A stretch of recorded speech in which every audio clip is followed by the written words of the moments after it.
The letter N stands for nervous.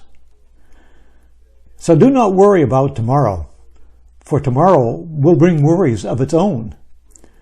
Today's trouble is enough for today. I have a phlegmatic personality, as did my father, so trying to speak of anxiety or nervousness may seem to be a challenge. However, I have close family members who have more of a Calamity Jane personality, so I am not unaccustomed to seeing molehills become mountains. I saw much of the same in the various churches I have served, and I quickly learned not to dismiss or discount someone's anxiety.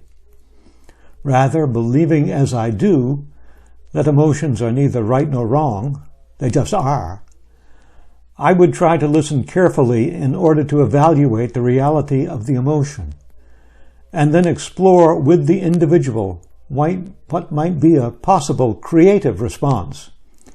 If the person were interested, I indicated I would be willing to talk with them to help them better understand why they became anxious in certain situations. Having said that, I will admit to some anxiety just before I would go on stage in a play, but that quickly dissipated as soon as the actual play began. During this pandemic, I've heard a number of expressions of anxiety that are well-founded.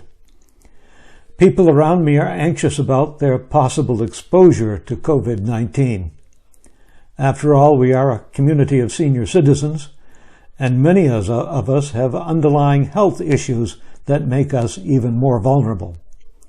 We have a right to be anxious, to wear masks, wash hands, and maintain 6 feet of separation. There is anxiety about children and grandchildren and their futures. Couple that with the feelings of helplessness to do anything about canceled graduations, uncertainty about education, and listening to the lamentations of parents who fear there will be no summer jobs for their offspring.